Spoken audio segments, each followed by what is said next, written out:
front leader in how technology can be leveraged in the apparel industry. Okay. Yeah, I think now our delegates can hear us. I'll have to say this again and welcome once again, Mr. Gunish Jain. Welcome, sir. Welcome, sir, as the chair for this first session for the 16th ICAHT. Mr. Gunish Jain is the managing director of Blue Cactus. Blue Cactus is a technology solution provider to the apparel industry. Mr. Jain has over 20 years experience in the technology domain and is a front runner in how technology can be leveraged in the apparel industry. Welcome to you, Mr. Gunish Jain. Our first speaker for this session is Mr. Anuj George, Head of Business at Zilingo Factory. Mr. Anuj George, a graduate in apparel production and has been supporting fashion and apparel business for several years to kickstart their digital transformation journey. He is also training and nurturing teams across the globe to complement the world's best MEA solution from Zilingo for the apparel industry. A very, very warm welcome to Mr. Anuj George. Can I now request Mr. Gunish Jain to kindly take over the proceedings?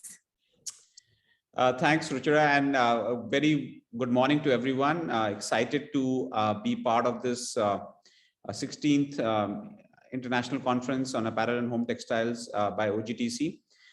The objective of this conference is to give an exposure to our members and the industry on some of the things, our latest technologies, latest ideas of how our industry can move forward and gain competitiveness and become more competitive in the global industry and space.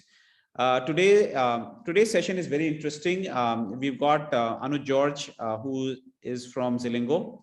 And Zilingo, as we all know, is a leading technology solution provider and part of the supply chain and doing some very interesting work with factories and with the supply chain in the fashion vertical. Ruchira has mentioned about his background, and I was talking to Anuj also, and he's got extensive experience, fairly hands-on experience in implementing solutions, doing factory setups, doing transformation in manufacturing. Also, he has pivoted towards digital and implementation of digital technologies, worked in ThreadSolve, was part of Quartz Digital, as well as is now leading the Z Factory business product across all geographies. I'm looking really forward to Anuj's thoughts. So with that said, Anuj, over to you. And in terms of just housekeeping, we'll have a 30-minute presentation from Anuj, and then we'll follow that up with a 15-minute Q&A, and then we'll go to the next session. So over to you, Anuj. Thank you so much, Mr. Gunish and Ms. Ruchira, for the introduction. It's definitely a pleasure being a part of this session at this point of time, when the entire world has not been able to come together. Really kudos for OGTC to organizing this conference, for sure, Mr. Kesar, and all the people who have been behind this, working day and night to make this happen. Thanks a lot for organizing this, because I feel it is much more relevant right now that we sit down and we evaluate after almost 2 years of what we have been facing in this industry in terms of the upheaval that has happened due to COVID-19, and how things have changed drastically over the last 2 years is something that we need to take a step back, maybe sit down and analyze what exactly is happening. So during my today's presentation, I'll be talking about, okay, what do we mean by a factory of the future? What are the key things that maybe we need to inculcate into our factory, inculcate into our psyche to be ready for the future, which is already here? And how do we basically make that happen is something that I'll be concentrating on. So without taking too much time on that front, let me just quickly share my screen. And if Mr. Gunish or Ruchira could just help me tell if the screen share is open, then that would be really great.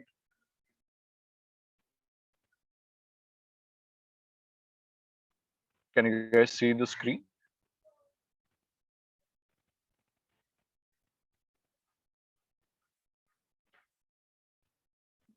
Mr. Gunish, if anyone can say if the screen is visible. Actually, Ruchira, can you allow it? I can't allow share screen. Ruchira, you'll have to allow somebody from OGTC allow. We can see your screen. Okay, great. So the screen is visible, right? Yeah, we can see your screen now. Yeah. Great. So the topic is mechanics for the future ready apparel manufacturing. Too long a topic, too long a sentence. Apologies for that, but I was not able to concisely put everything together in one single statement. But in short, if I had to maybe summarize it in a very simple statement, it was the ingredients or the right ingredients for a smart factory is what we are going to talk about or discuss about on today's presentation. Before we do that, first thing that I want to maybe get correct with or understand from all of you, it's not an open question at this point of time, just maybe take a pause within ourselves and understand or think about it. What do we really know what a future factory looks like? Because I started looking at apparel factories almost 15 years back. Has anything drastically changed in the way that apparel factories look like since 15 years and now? Why has our my first laptop, which was 15 years back, was less powerful than my phone that I have right now? Things have drastically changed over the last 2 decades in terms of the IT technology infrastructure that is available with us. But not much has changed on the apparel side is one of the major challenges that we feel that needs to be addressed. So the first thing that I wanted to cover is basically just get back into the first very simple explanation of what is a factory of the future. So the first thing is definitely different modern technologies where you have a lot of new set of technologies, and Mr. Gunish, as rightly being the leader of one of the industry leaders in that front, would be able to explain a little bit more on that front. But as I explained earlier, the technologies have evolved drastically over the last 2 decades. What we need to now look at is how do we inculcate those different technologies, modern technologies, and use it on the factory floor. Very easy way of recognizing if something on your factory floor is of latest cutting edge technology is if you're using it, if you are using the similar kind of a technology in your day-to-day life, and if you're using the similar kind of technology in your factory, then yes, it is latest cutting edge technology that you are using. But if you are not doing that, and if it is not a relevant way of how you conduct your personal business and a factory business, then maybe you need to look at how the technology can be more evolved, or how you can adapt or adopt modern technology and in that particular aspect. The second part of this overall basic of a factory of the future is hyper flexible self-adapting. Now, this is very much required at this point of time, which is basically hyper flexible majorly because of one of the major reasons is over the last 2 years, things have changed drastically in terms of the order quantity sizes, the lead times that were there. After COVID, people had to pivot almost immediately into a newer product, which was your PPE kits. And immediately after that, we saw that the wovens did not have too much of uptake, but the athleisure side of the business took off. So that is where the factories now need to be hyper flexible to react to the market scenarios in the best possible manner. And definitely the second part of the basics is your self-adapting manufacturing facility, which is how do I get my factories to be self-adapting without requiring a huge management change at the top is what we need to focus on. So what is a factory of future? It is a combination of different modern technologies that you can put together and are connected to together that help your factory to be hyper flexible and self-adapting at the end of the day is what a factory of the future would be looking like. So very basic, very simple. Why do we need it? I don't need to stress too much because the entire conference topic is how do we gain competitiveness. So the first point is definitely the fast mover advantage. What happens is that, and thankfully, OGTC has definitely been on the front runner in terms of adapting the technology. This is one of the surveys that I recently read in one of the white papers where it was said that the fast movers are able to gain profit up to 120% more than the nearest competition, because they deployed that particular technology first, and because they adapted to the newer business model first. If you talk about the people who follow in adopting the technology, they definitely gained something over their natural business curve, but they still were behind the fast movers by almost 23%. So even though the cost of investment at the first, when you're moving fast and when you're implementing technologies, is higher, but the returns that you are able to gain if you move first is definitely very, very, very large. The second point, as I earlier said, is definitely change in the industry dynamics. The lead times are reducing considerably, where we are able to see that over the last 4 years, and this is the data before COVID, the lead time was reducing by almost 16% year on year. So if I look at the COVID, the current timelines, we are working at around 60 to 90 days. So in 4 years' time, we would be working at a lead time of maybe 30 to 45 days. And that has been prevalent, and we have seen that change happening over the last 2 decades in the industry. And we know for a fact that this is only going to get more intense when we talk about ultra fast fashion e-commerce platforms like Shein or other players coming into the market and requiring that kind of a immediate turnaround or market reaction to the to the final product. The third point is definitely your reducing margins, where we have, and over the last 2 decades, we have tried to optimize our cost as much as possible. We have come to a level where we need to now take a step or take a leap with other technologies, where how you can use artificial intelligence or machine learning to support a factory team to actually unlock a higher cost reduction. That's where the next game or the next reduction will come in from, where you are able to use the technologies to improve your cost of operations a little bit more. So that's why we need to embrace the future rather than being afraid of it. And that's where we need to move fast. We need to adopt technologies. We need to take risks. If we don't take risks, or if we don't adopt technologies which we have never heard of at this point of time, we end up losing to the competition, as Mr. Upal was saying in the earlier session, that we end up losing to factories like countries like Vietnam or Bangladesh or other geographies, because they took that risk, they took that advantage, they flipped their business model in a matter of months, and they were able to gain an advantage over India. That's where we need to take a step up and see how we can maybe do that in a more frequent manner. The second, now what I would want to do is that once we have understood that, okay, fine, this is what a basic smart factory looks like, and we definitely need to do it. How do you identify a factory of the future? So this is something that you can do for yourself and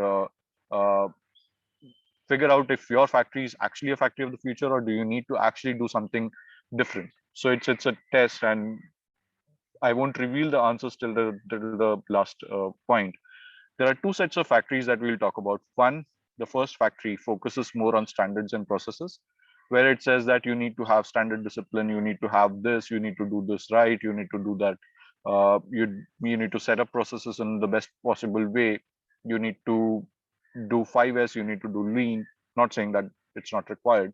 Whereas there is another factory which is focusing more on identifying the root causes, identifying the issues, rather than just setting up the processes. So that is one set of two different ways of handling a particular business.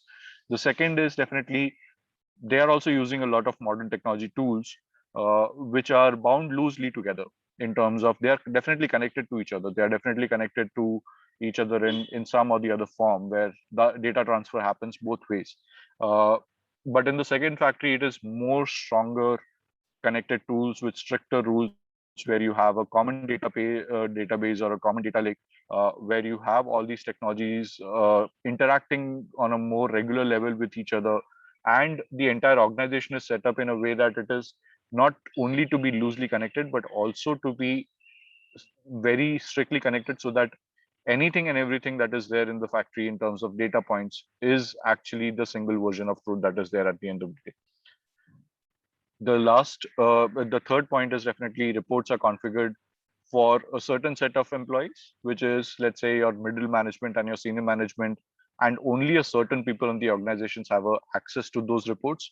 And it's not more of data decision making that you do on a day-to-day basis, but it is more in terms of analyzing after something that has happened, what happens in this particular factory, factory A, where in the second one, there are real-time insights that are available for everyone on a single platform that they can just readily access at any given point of time and take a decision based on that.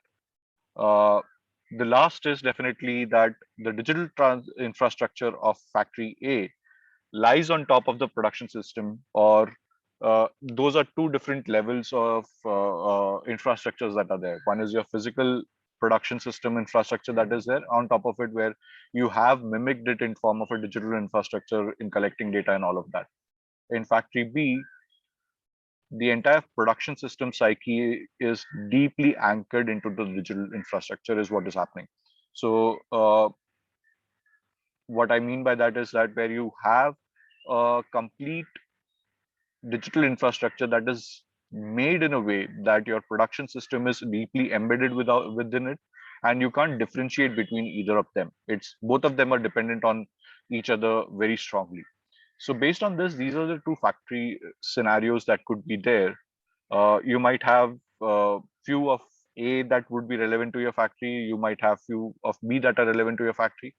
What we need to do is basically the B factory is your factory of the future, where you focus not only on standards and processes, you set them up, but also on top of it, you have a technology solution which helps you in identifying the root causes and issues on a more real-time basis, is strongly connected, real-time insights are available, and the digital infrastructure and the production system are not two different parallel systems that run in the organization, but are one single system at the end of the day. So that's how you identify a factory of the future. And if you feel any of these points are not being followed, then you might have to go back into your factory, analyze what's happening wrong. How can you actually move away from, let's say, if reports are configured at this point of time in your factory only for a certain set of employees, then how do you make it accessible for everyone, including your operators, your quality checkers, everyone on a single platform is what you might need to think about. So that's more in terms of how you can go back and analyze how your own factories, if they are factory of the future. Coming back into that now, I would want to maybe focus this particular slide, and I'll take a little bit of time on this, is what are the right ingredients of the smart factory in terms of how do you actually build a smart factory. So the first thing that is required is connectivity, and connectivity is not having a Bluetooth connection of a mobile phone to the laptop or a headset to the computer, but it's more of having a common data lake for the entire organization, where your production measurement and management is happening through a complete real-time system. It is coming back into a common data pool. Any other systems, your finance systems, your HR systems, all of those data points get pooled into a common data lake, which are identified by single identifiers for each of these things. You are able to relate these points, and based on that common data lake, you are able to build predictions. You are able to look at data points and take actions on those data points in the future. So connectivity is one of the first ingredients for any factory to be a smart factory or a factory of the future, where you need to have very strong connections between all the different pieces of the organization together, be it people, be it technology, be it machines. Anything and everything needs to be on a single platform is what connectivity would mean. Speed is the second ingredient, where you need to have real-time access of the data, any deviations from the standards taken care of on a real-time basis, where you don't have to wait for a shift to end or a day to end or an order to get completed to get the access of the data. It needs to be on a real-time basis so that you are able to take actions on a proactive manner. Uh, this is paramount. This is of paramount importance in terms of having this. Uh, Real-time data analytics is not only in terms of Excel-based reports, but you need to have a system which helps you in uh, going onto a particular dashboard, looking exactly what is happening in terms of one single glance, in one single screen, helps you to tell, okay, this is happening wrong in line A, line B, line C, cutting, sewing, finishing. All of those things need to happen in one single glance. The third part is definitely the accessibility, where each and every one of us in the factory needs access to that data so that their jobs can get better. Be it the operator in terms of how to improve their day-to-day operations, be it the quality checkers to keep a track of what are the issues that are they're facing, be it your fabric, your cutting managers, how much fabric has been cut, how much is still left. All of those things need to be accessible readily at the right time, at the right for the right employees throughout the organization. We can't guard the information uh, across the organization because that only delays the decision making at the end of the day.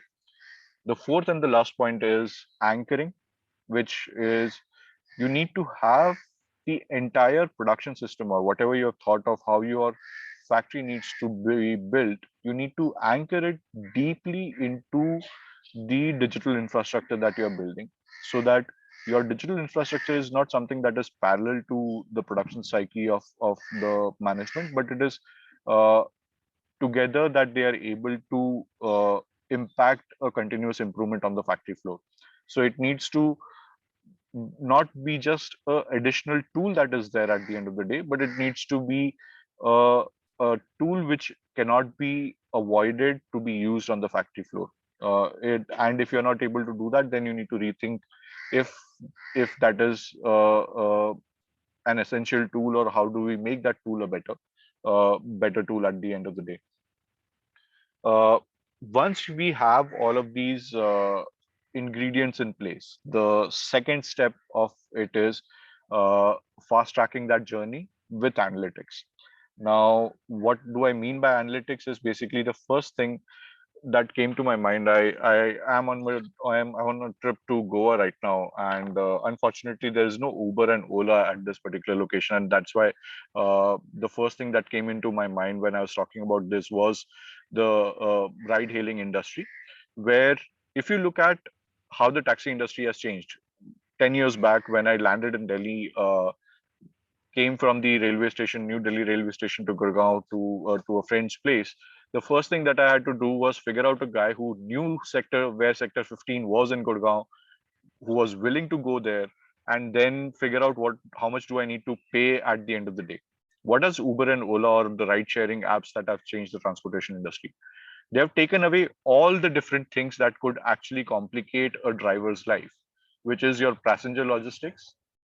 Where will I get my passenger from? Where is the concentration of the passenger at this point of time? Which route do I need to take at the end of the day? Earlier, we all used to know that the driver needs to know the road to that particular place, otherwise we will get lost. So that has been completely eliminated by the traffic navigation that is now given out by the applications. And third, the collection of money. By removing all these three things from the overall mental stress for the driver, what they are able to do is, and allocating it to a central computing program, is that the drivers just need to do one thing properly, which is driving. And with this, what they were able to do is that they were able to improve their quality and the reliability of the service, and the training costs came down considerably. I was not able to find screenshots for the driver application for India, but this is a screen that a driver in US would be able to see, where he's able to see how much would he be able to earn in Minneapolis if he did 19 trips, that he would be able to do this. What are the peak flight hours at MSP? Based on that, he can plan his day. He can see what is happening. So imagine, why can't we do something of similar sort at the factory side as well, where each and every person, the supervisor, the operator, knows what's going to happen, what are the possible change issues that are going to happen in this particular factory at this particular hour, and maybe take proactive actions against that. Similarly, you can see they are able to estimate how much they are able to earn, all of those things. So this is very simple. This is already not a very advanced technology that we are talking about the future. This is actually a screenshot of a driver application a few months back, where someone has already done it. All we need to figure out is that how do we incorporate similar concepts into the apparel industry so that we are able to improve it going forward. how to get mobile technology into our place. So how do I get analytics into our place? How do I help people to do better job focusing on their skill actually, and leave out everything else for the computer or the central algorithm to figure out. Uh, so the first thing in doing that is basically gather the right data, and gathering the right data is of multiple fold. When we started Zilingo, the idea was that gather the right data in terms of all the different departments that are there, be it digital performance management of your cutting, sewing, finishing, because that was always one of the major challenges that we faced in terms of machine utilization. How do I track my usage of machines? Motion measurement. I sat down in the session that Professor Pravi Jana took a couple of weeks back, which was on the iSmart technology, which is again a great innovation on the motion measurement side of it, cycle time measurement side of it. So all of these data points is something that you need to start collecting first. On top of creating connectivity, anchoring, speed, accessibility, you need to start doing all of these activities where you're able to gather the right data for different departments, for machines, for motions, for cycles. And then once you have all of this information is where you can get into the second part of the stage, which is your dynamic scheduling. Dynamic scheduling is basically, I know, and I know for a fact, because in the first year when I came into the factory, I used to make a production plan every single time, and only to change it the next week, because three operators were absent in line number A, and because of that, I was not able to achieve my plan, because I did not factor into the consideration that there will be a absenteeism of this particular operator at this particular point of time. So those things keep on changing. Because it is a labor intensive industry, we can't do anything of that sort. So the first thing that we all need to agree to is that we need to start gathering data, the right data in the right manner, uh, from the start, from all these points. Once we have all of this, we are able to get to a point where we'll be able to do dynamic scheduling, which is something that Uber does, saying that this might be an issue, this will be an issue, based on the data points that they have gathered. Once we have been able to do this, one of the key points that I think Mr. Kesar and Mr. Upal were also talking about is, how do I retain my talent? How do I retain the HR? How does human resources get better at it?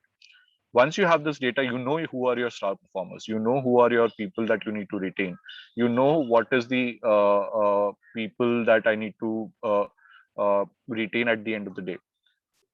And one thing that happens, and one thing that is very, and this is common for all the human resources at any level, if you continue to train people very fast, in terms of if you're doing a training of an operator or a middle management every 3 months or 6 months, you continue to improve their skills and they feel connected to the organization.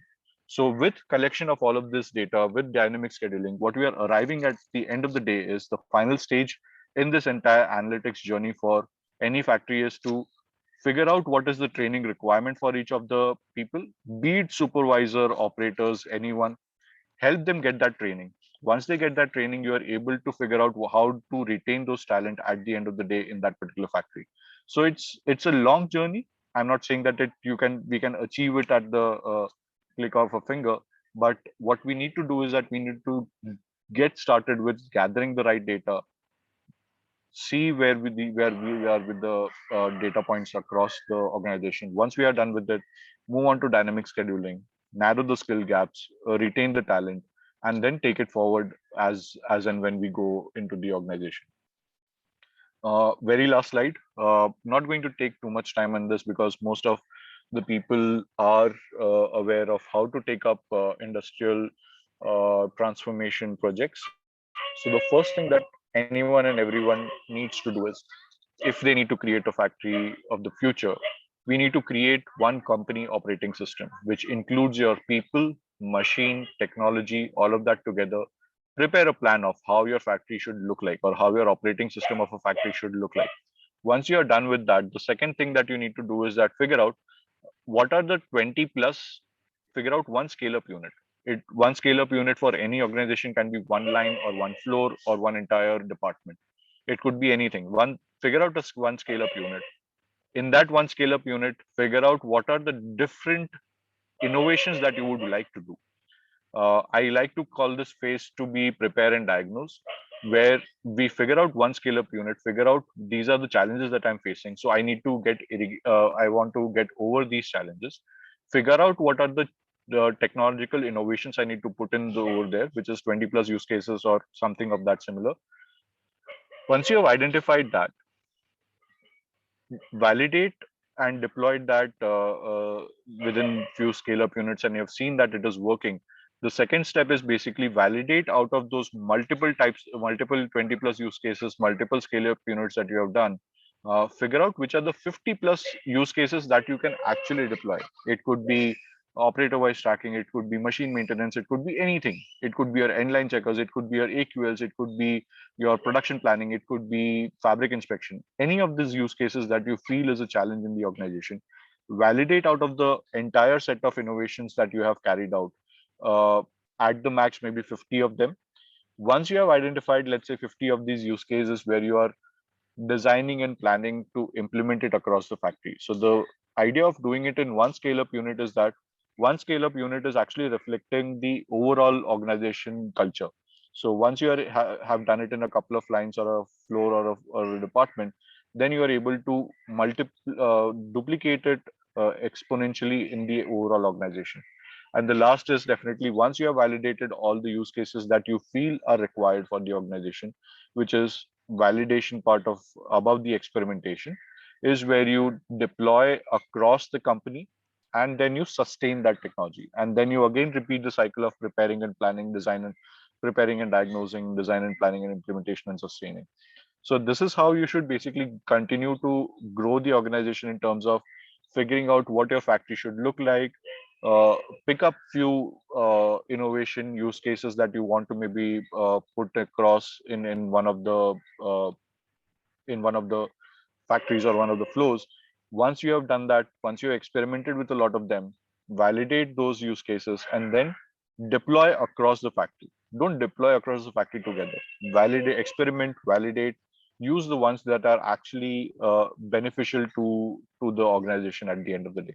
So that's what the overall scaling up plan for a smart factory looks like. Uh, I With this, I come to the end of the day. As Mr. Guneesh mentioned, I work with Zilingo. We help organizations in doing the digital transformation and have been doing that with a lot of one of the first factories that we did in India was through OGTC cluster for sure. And now we are at 75 plus factories, helping manufacturers across 4 different geographies to improve their day-to-day operations. So thank you so much, and happy to take any questions that you would have. Great. Thanks, Anuj. It was very informative and I think very relevant.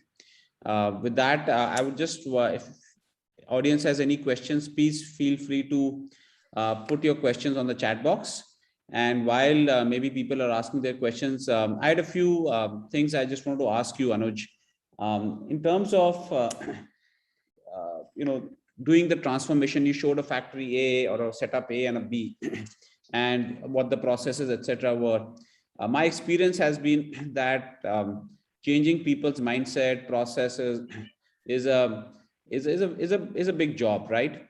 So I just wanted you to maybe from your experiences, maybe talk about how the journey, maybe give one example of a typical journey you took along with the factory in terms of doing that transformation, and importantly, what challenges they faced.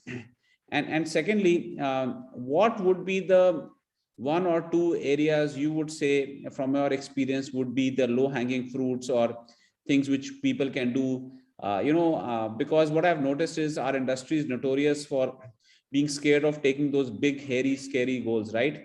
The BHAGs. So they want to know that, kal ka roti mujhe kaise milega, what can I do in the next 6 months, what I can do practically. So maybe if you could highlight some of those from your experience. Also, I just wanted to kind of add, and I'll then, throw the floor open to you and then you can talk. What my experience has been as far as the digital journey and companies have to take. is that I think setting together and aligning your processes is important. A lot of times people put in a technology, not realizing that it also requires a change in their SOPs. So I think I've seen putting together management team or a project team is very helpful. Organizations which do that, which have an empowered team, which has management blessings, I have seen always work far better than people, saying, this technology is to be put in and it will be like this, Chavan Prash or some silver bullet, and it will solve my problems. Second, I think realistic expectations from in terms of timelines is also extremely important. So my advice to everybody going through the journey is be ready for the hard work, be ready for the heavy lifting, and also be ready for some of the frustration, because it's not going to be a straight line. It's going to be an up and down kind of a curve. And since people are involved, you have to kind of also take care of their challenges and their own apprehensions and their own fears and their own maybe limitations that they might be having, or they might be perceiving that they're having.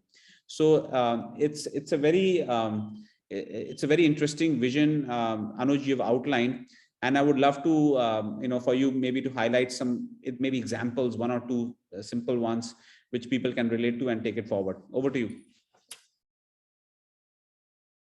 Thank you so much, Mr. Gunish. Definitely very relevant points in terms of there's no one silver bullet, for sure. At the end of the day, it needs to come into the psyche. It's a trial and error, and it requires a lot of patience at the end of the day in terms of getting things right. But yeah, one thing that we have realized and what we actively are trying to solve is the change management needs to happen in terms of the factory floor. What we are trying to do as a technology company to aid that is help the factories see that our solution is not very difficult to train. So one thing that we help in doing is that ensuring that the product that we build is easy to deploy at the end of the day, which I believe is one of the most necessary points at the end of the day, that you have a product at the factory floor which is very easy to train. So ideally, and this is one of the key benchmarks that we follow, is that anything and everything that we have should be trained, should be able to train within 3 hours. That is one of the first things that we need to focus on, having a product which is easy to train. The second part is the most challenging part, which is your the people, the end user will use the solution, and this is something more often than not we have seen across all the different factories, is that the end users are the last people to discontinue the product. The people who actually discontinue the product are more at the middle management and the senior management, who stop looking at the reports, who stop pushing for analytics and everything. So what I feel in change management needs to happen more of is having that oversight into the technology. If it is not making sense for your business decisions on a day-to-day basis, uh, take a step back, call the solution provider. If it is not helping you, call the solution provider, talk to them, figure out how it could help the business in a better way, and then based on that, have that active conversation with everyone on a regular basis, be it the end user, the solution provider, or the internal team, and have a team internally as well which is continuously looking at this particular process of change management on a day-to-day basis. Because more than the solution provider, it would be the responsibility of a factory or an organization to ensure that it succeeds uh, at the end of the day. And for that, there needs to be a change management team inside, because we as an organization know our people the best. And no matter how best consulting services we take or we provide, at the end of the day, if it is not done from the internal side, it it usually fails. And so one of the few important things that needs to happen at any digital transformation journey is to build that change management team which is internalized, which has that enough control over the organization, which takes care of day-to-day processes, pushes that across on a very strong level at all the fronts, takes care of the issues, solves it either internally or externally, and then keep continuing that process over a period of time, because it cannot stop. Once it stops, the product usage stops. The product usage stops. The benefit of that solution stops, and at the end of the day, it stops giving you the results that you had paid the product for doing. Right. Good points. Just another thought I had, and another question I would be curious to know, and I'm sure the audience would be, is that, we've talked about digital transformation, how transformation is important, and it will make you future ready. In terms of an ROI, and if people are looking to put in a solution, because it's not just about cost of the technology, but also the effort somebody puts in. And with any transformation, there is also risk associated, right? People are worried that something which was working also I'm changing, and whatever was working also maybe working at 80%, 70% was working, and I don't want to actually go one step back. So what would be a typical ROI that that companies should look like, and typically what timeframes they should look for in terms of getting those ROIs? So ROIs is something that is, so this is, I go back to one of the quotes from an industry leader, and I like copying this. It's Mr. Joachim Hensch from Hugo Boss, now running his own consulting. He usually he said this in one of his TED talks, is that we don't ask when a child is born, what are you going to give me after 20 years?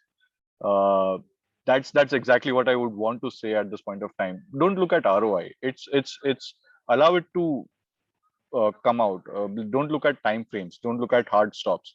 It needs to evolve. It needs to take that journey of evolving.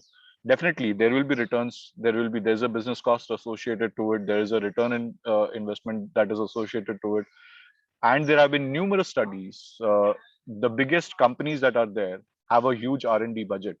The reason for having a huge R&D budget is basically failing in maybe 9 out of 10 R&D projects to have one successful project, so that you're able to flip your business model completely. So yes, there is definitely a risk, but the gain that you are able to achieve out of even one success use case is what needs to be understood. So that's where I will go back into how to scale up. It's basically identify the use cases that you want to deploy, and once you have identified, do it on a very small scale so that you don't have to invest too much.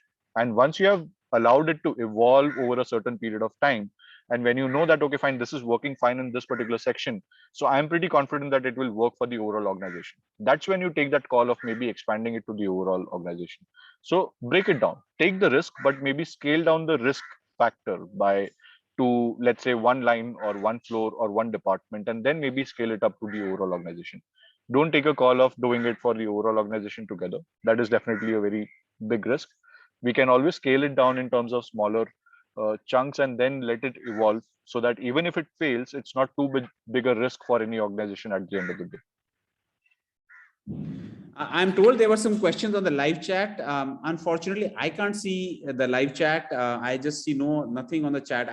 Maybe Anuj, you can see it, but I've been told there are some on the live chat, but on this Zoom I can't.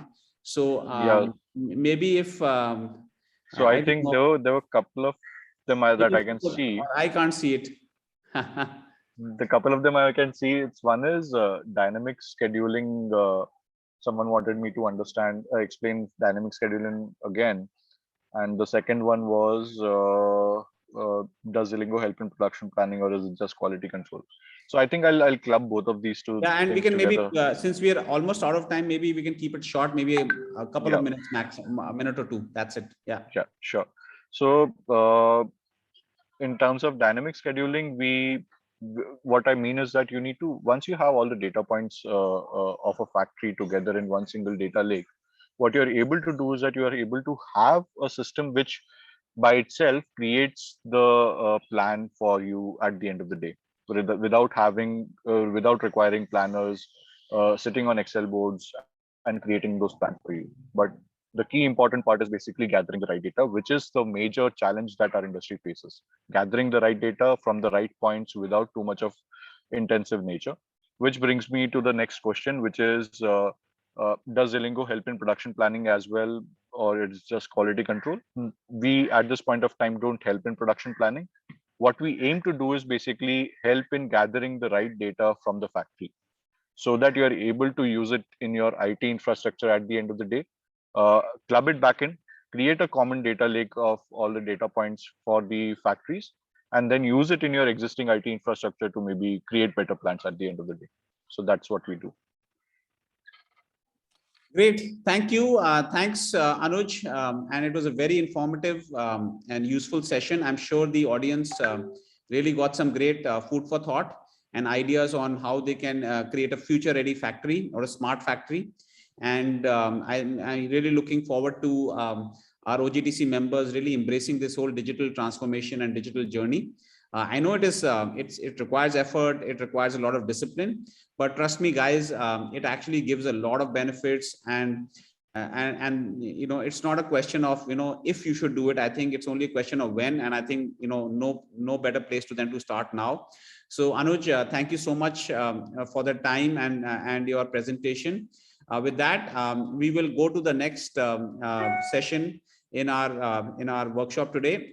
Over to you, Ruchira. Yeah, thank you very much, sir. Thank you, Kunish, sir. Thank you, Mr. Anuj George. That was really, really nice. And we have a lot of students, as you know, in our delegates here, and it would have been very, very interesting for them. An amazing presentation. So thank you from the students also. So on behalf of OGTC, thank you once again to Mr. Guneesh Jain, Mr. Anuj George. I think we now need to shift to the next speaker. We need to join another link, and we'll meet you on the other side.